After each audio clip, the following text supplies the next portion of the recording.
She forged my mother's signature on a single piece of paper. She didn't know I checked signatures for a living. It was such a small mistake. One line, one date, one careless flourish at the end of a name that wasn't hers to write, but small. Mistakes are the only kind that matter when you spend your career finding them.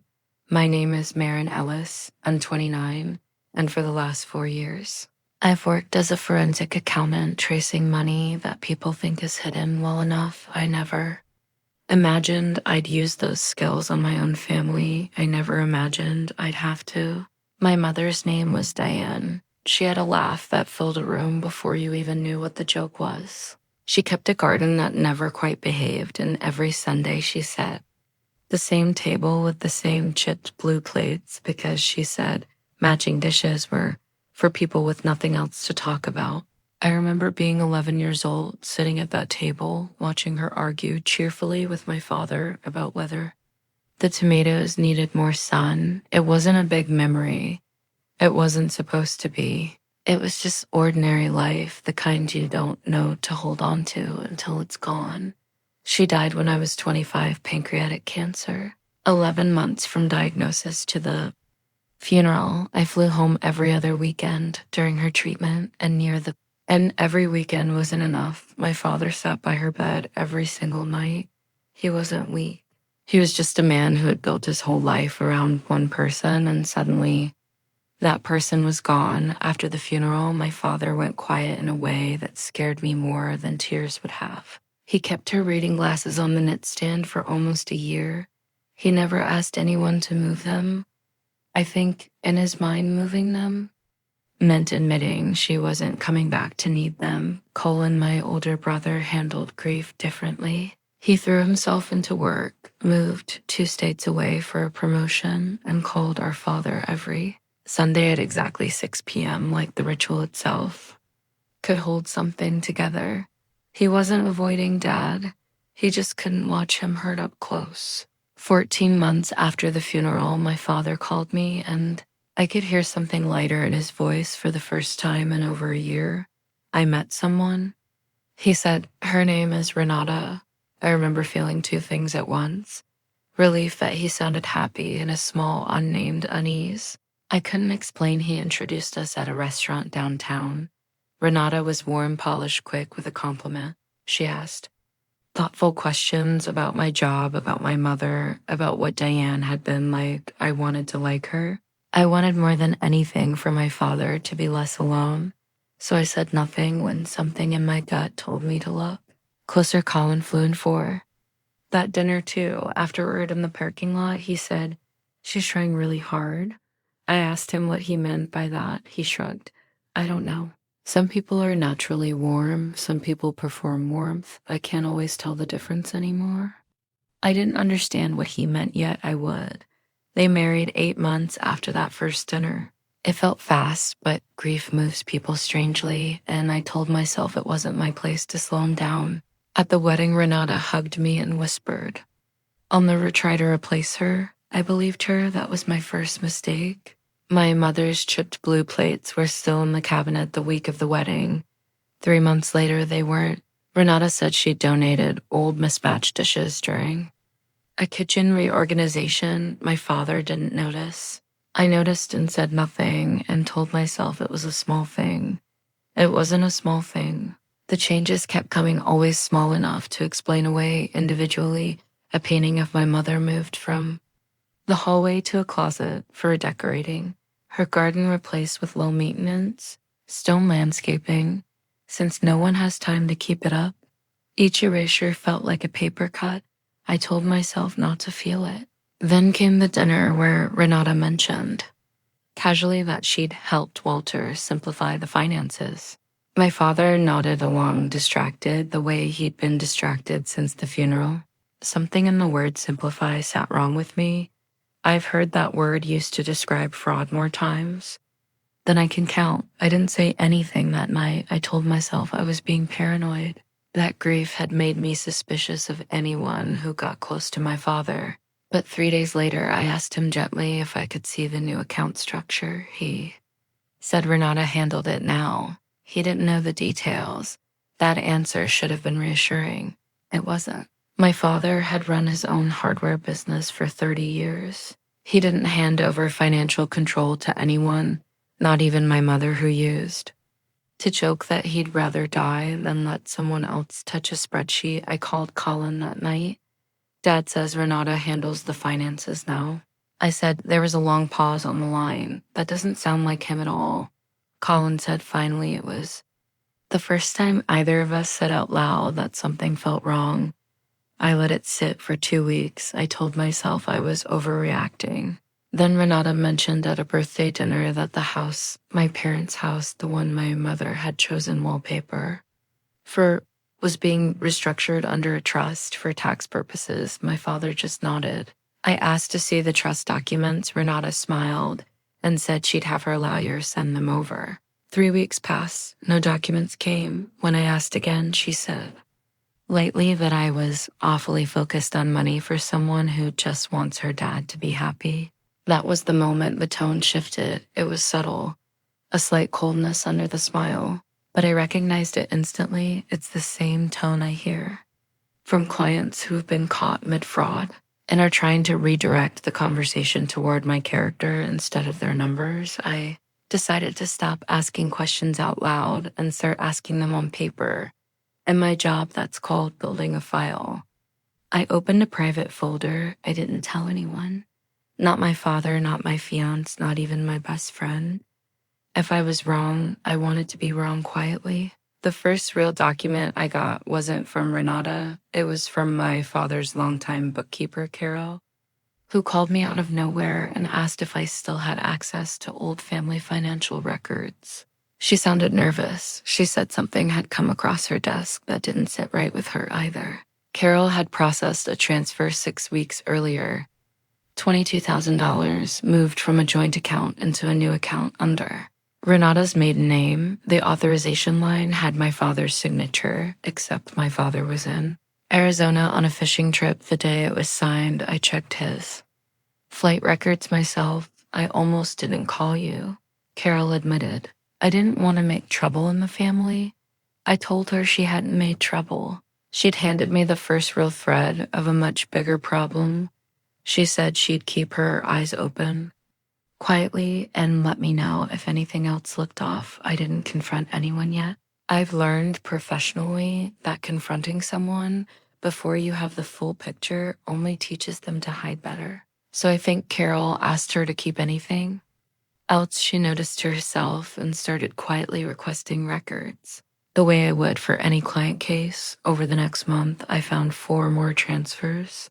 Different amounts, different accounts, always timed for moments my father was traveling sick or distracted, each one small enough to avoid triggering a bank's fraud alerts. Someone had studied exactly how much they could move without anyone noticing. That takes planning, not impulse, I called. Colin again this time with actual documents attached. To the email, he read through everything and called me. Back within 20 minutes, his voice tight. This isn't a misunderstanding, he said.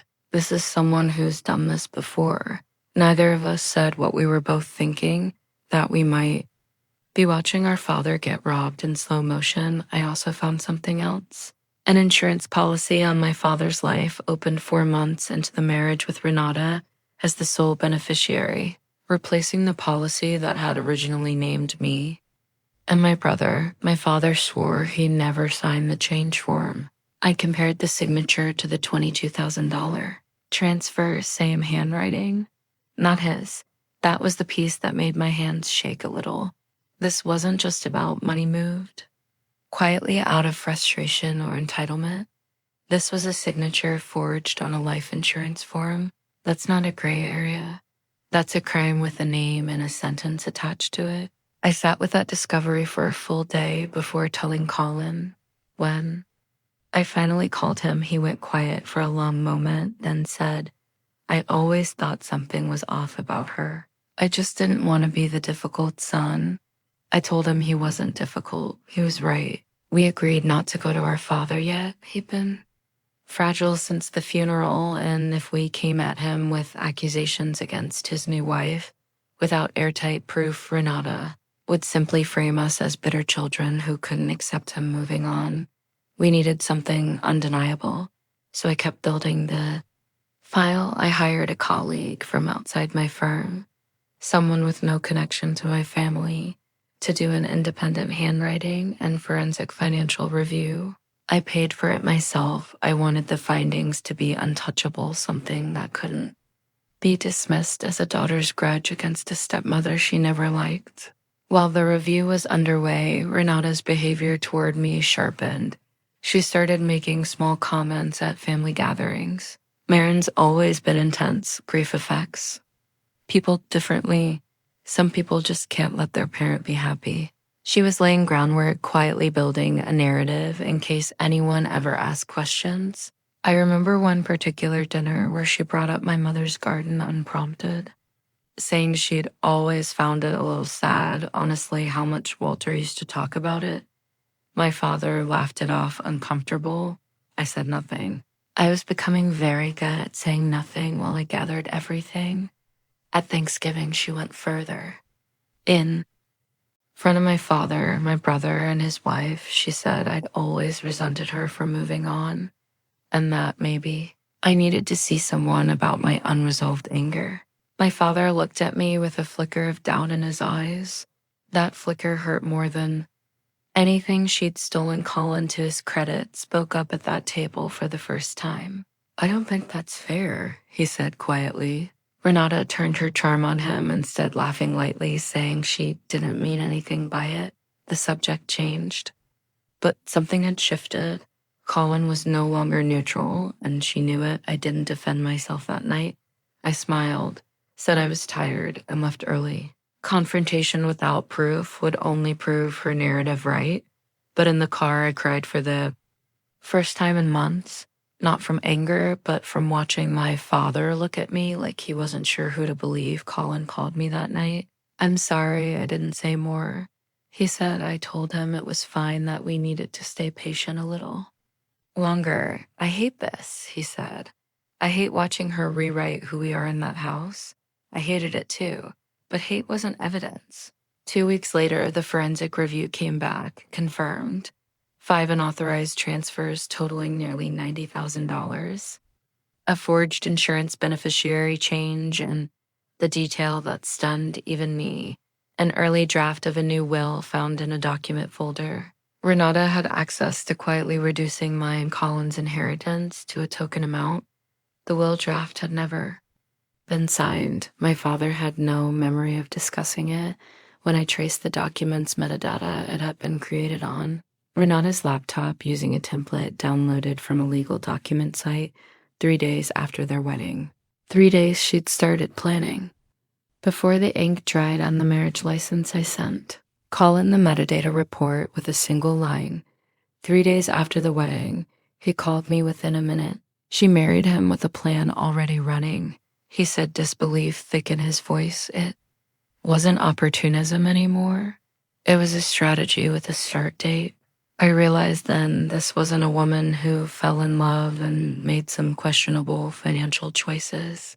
This was a plan executed patiently over years on a grieving man who trusted her precisely because he was too heartbroken to double-check anything. That realization turned my caution into resolve. Colin and I debated how to tell our father. A phone call felt cruel. An ambush felt cruel too. In the end, we decided on something quieter. A private meeting, just the 3 of us, no confrontation with Renata present, so he could process the truth without an argument to hide behind. Colin flew in the night before we sat at my kitchen table, not our father's mind, organizing the documents into a clean chronological binder. No accusations, no adjectives, just dates, amounts, and signatures. If we hand him a mess of emotion, churn it into a fight, I said. If we hand him facts, he can decide for himself.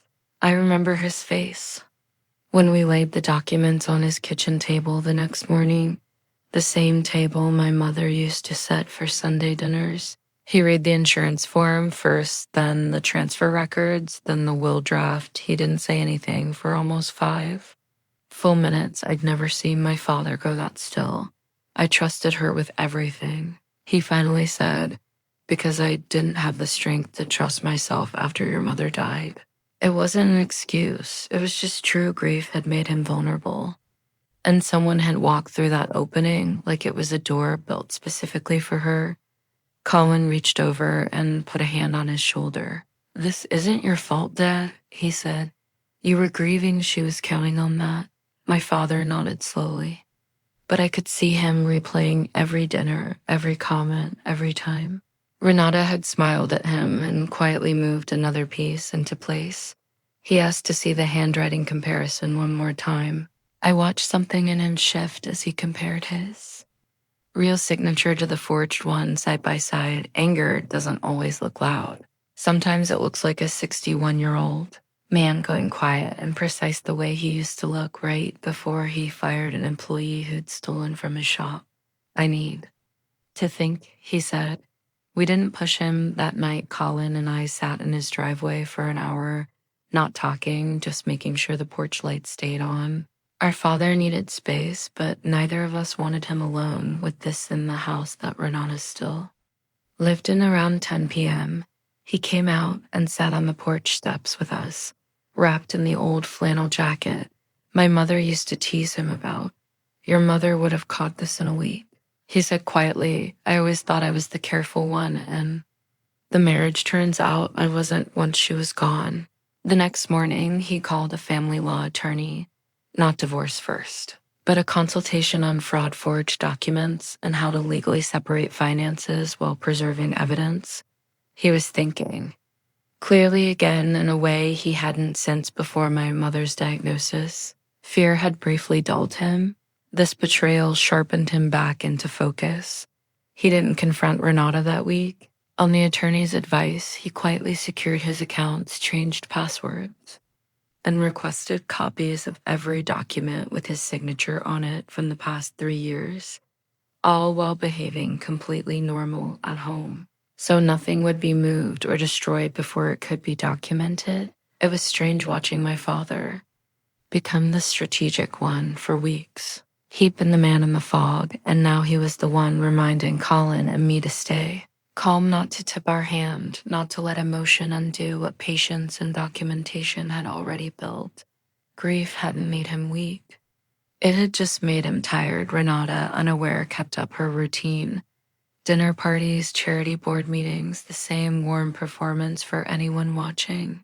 She mentioned to a mutual friend that she was so grateful Walter trusted her enough to handle everything. I heard about that comment secondhand and had to sit with it for a long moment before I could keep working. Meanwhile, Colin quietly reached out to 2 of Renata's previous acquaintances from her life before my father, people she rarely mentioned. One of them, a former landlord, mentioned carefully and off the record a prior dispute involving a missing security deposit and a misunderstanding about a signed lease renewal. A pattern was forming, one signature at a time. We didn't need that information for the case. My father's documents stood on their own, but it confirmed something none of us wanted to say aloud. This likely wasn't Renata's first time doing this. It was simply the first time someone had checked. 3 weeks later, everything was in place. Accounts secured, documentation notarized, a forensic accountant's report ready for both a fraud claim and a divorce filing. My father asked Colin and me to be there when he told Renata he knew, not for backup in an argument, just so the truth would have witnesses. The morning of my father was unusually calm. He made coffee for all 3 of us the way he used to on Sunday mornings before my mother got sick. "I just want this to be clean," he said. No shouting, no scene, just the truth laid out and a door she can walk through. Renata walked into that kitchen expecting a normal Sunday dinner. Instead, she found the 3 of us waiting, documents laid out like the ones on that first kitchen table. Meeting. She looked at the papers, then at my father's face, and I watched her calculate the same calculation I've seen in every fraud case I've worked. "Walter, what is this?" She asked, her voice light, almost amused. My father didn't answer right away. He slid the insurance form across the table first. "You want to tell me why my signature is on this?" he said, when I was in Arizona the day it was signed. She tried charm first. Walter, baby, whatever this is, we can talk about it privately. My father didn't move. She tried confusion next. I don't even know what these documents are. Then when neither worked, she tried the tactic. I've been braced for the longest, turning to me and saying, "This is exactly the kind of thing you'd fabricate." I didn't fabricate a forensic handwriting match, I said. I didn't fabricate bank transfer timestamps against your travel-free days, and I definitely didn't create a will draft on my laptop 3 days after my wedding. The room went silent. My father, for the first time in that conversation, spoke directly to her. Colin slid the metadata report across the table, next calm and deliberate. "The file was created on your laptop," he said. 3 days after the wedding. We're not guessing, Renata. We have timestamps. For the first time since she'd walked in, she didn't have a quick answer ready. She shifted tactics again, her voice sharpening. "You have no idea what it's like to build a life and have people constantly suspect you," she said. "I have loved your father." My father's response was quiet, almost gentle. "Then why did you need to forge his signature to prove it?" "I want you out of this house by Friday," he said, quiet and steady. "Everything else will go through the lawyers." Renata's face shifted through 3 expressions in 5 seconds. Disbelief, anger, and finally something colder, something that looked like a woman. Recalculating whether charm could still save the plan. "You'll regret this," she said, standing up. Too quickly, her chair scraping against the floor. "You're choosing them over the person who's actually been here for you?" My father looked at her steadily. "They didn't need to forge anything to be here for me," he said. "That's the difference." She left the kitchen without another word, and we heard her upstairs a few minutes. Later, drawers opening and closing sharply. My father sat back down, exhaled slowly, and said, "That went better than I expected." Colin let out a short, disbelieving laugh. The first laugh any of us had managed in weeks. It couldn't be undone by charm anymore. The forged insurance form alone was enough to open a criminal fraud inquiry, and my father's attorney had already flagged it with the insurance company's fraud investigation unit before that dinner even happened. Renata wasn't just losing a marriage. She was about to lose control of the narrative entirely. In the weeks that followed, the insurance company opened a formal investigation into the forged beneficiary change. The bank flagged the unauthorized transfers for review once my father formally disputed them with documentation in hand. None of it required us to get revenge. The truth properly documented did all the work by itself. Renata tried briefly to spin the story to mutual friends, painting herself as a woman being pushed out by a jealous stepdaughter. But paperwork doesn't care about narrative.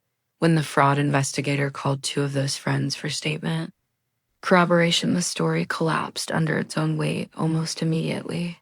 One of those friends, a woman named Priya, who'd known Renata since before the marriage, actually called my father afterward to apologize for ever repeating anything Renata had said about her family. I should have asked more questions. She admitted my father thanked her and told her it wasn't her fault either. Grief-adjacent trust is easy for anyone to misplace. The divorce moved faster than anyone expected, partly because Renata's attorney reportedly advised her to settle quietly rather than let a forgery case go to trial alongside it. She left with far less than she'd planned.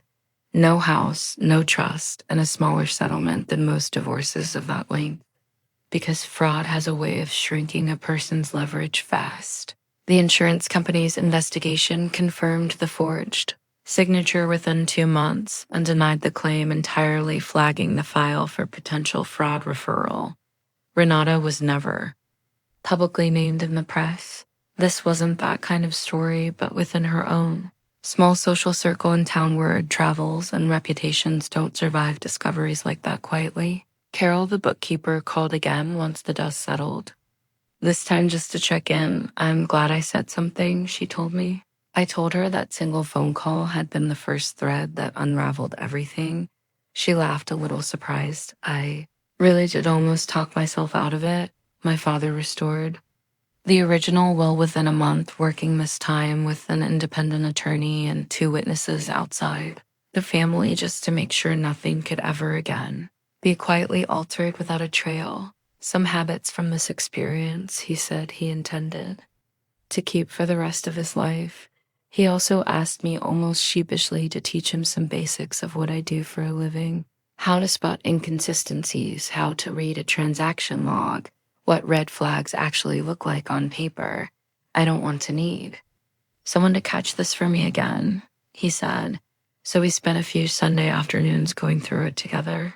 The hardest part wasn't the paperwork or even the confrontation.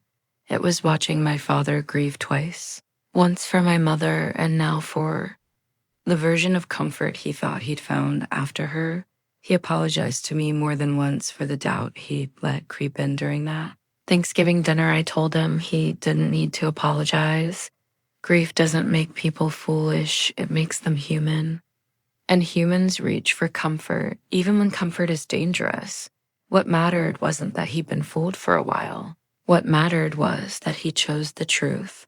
The moment it was placed clearly in front of him, Colin stayed an extra week after the confrontation, longer than he'd stayed anywhere since the funeral. He and Dad repainted the hallway together, the two of them working in near silence most afternoons. I think we both needed something to do with our hands. Colin told me on the phone. One night, my mother's painting came out of the closet the week Renata moved out. My father hung it back in the hallway himself without anyone asking him to. He stood in front of it for a long time that evening. I didn't interrupt him. Some moments don't need witnesses, only space. He also found tucked in a box in the garage the old chipped blue plates. Not donated after all, just moved and forgotten the reorganization. He washed them by hand and put them back in the kitchen cabinet one by one, like he was setting the table for a dinner that hadn't happened in years.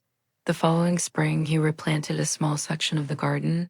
Not the whole thing, just a corner with the same stubborn tomatoes my mother used to argue with him about. They probably won't survive, he told me on the phone, half laughing.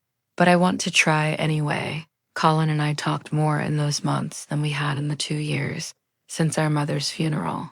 Something about going through the investigation together had rebuilt a closeness we'd both quietly let slip while managing our own separate grief. We should have leaned on each other sooner, he said once I agreed. I think about that forged signature sometimes. One careless flourish at the end of a name that wasn't hers. It's strange how something so small can unravel, something built so deliberately.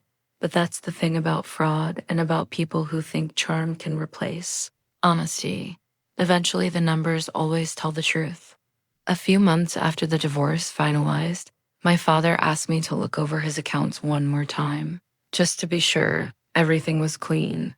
He held onto that binder of documents anyway, tucked in a drawer in his office, not out of fear, he said, but as a reminder of how close he'd come to losing more than money. Priya, the friend who'd apologized, ended up staying close to our family afterward, showing up occasionally to Sunday dinners with a dish of something homemade. My father joked once that our family had a strange talent for gaining good people right after losing bad ones. It wasn't entirely a joke. I got engaged that winter. A small, quiet proposal in the kitchen of all places, my fiancé later admitting he'd chosen it deliberately because he knew how much that room had come to mean to our family again. My father cried more at that news than I'd seen him cry in over a year, and for once it was the good kind. At the small engagement dinner, my father raised a glass and said, "Something I still think about. I spent a long time trying to fill a space that grief left behind." He said, "I'm learning now that some spaces aren't meant to be filled quickly. They're meant to be lived in honestly for as long as it takes." Colin toasted next shorter and rougher around the edges to the family accountant, he said, raising his glass toward me, who apparently doubles as our family's last line of defense. Everyone laughed. I didn't mind the title. It felt earned in a way nothing about that year had felt easy. It's been almost a year now since the confrontation in that kitchen. My father is doing better than I've seen him since before the diagnosis, not because he's moved on in some tidy made for TV way, but because he's finally grieving honestly instead of rushing to fill a hole with the first person who offered comfort. He started volunteering at a local financial literacy program for widows and widowers of all things, teaching people exactly what he wished someone had taught him before Renata ever walked through the door. If I can stop even one person from going through what we went through, he told me it's worth it. Carol still handles the books for his old business contacts occasionally, and she and my father have an easy, trusting rapport now built on something sturdier than convenience. The simple fact that she was the one who picked up the phone when something felt wrong instead of staying quiet. Colin visits more often now, not out of obligation, but because the house finally feels like it's ours again. Instead of a stage someone else was performing on, he and Dad still argued cheerfully about tomatoes, the same argument our mother used to have, just with the roles quietly. Rearranged Renata thought she was slick. She thought grief made my father careless and made me naive. She didn't know that grief in our family turned into something else entirely, patience documentation and a daughter who writes signatures for a living. She also didn't count on a bookkeeper who trusted her instincts, a brother who finally stopped staying neutral, and a father who, once given the truth, clearly chose it without hesitation. It was never just one person who caught her. It was a family slowly remembering how to protect each other again. Karma, in the end, didn't need to be loud. It didn't need shouting matches or public humiliation or anything dramatic at all. It just needed to be accurate. One forged signature, one careless flourish compared side by side with the real one under good lighting on a kitchen table my mother used to set every Sunday. If this story hit home, subscribe so you never miss the next one. New family drama and karma stories added every single day.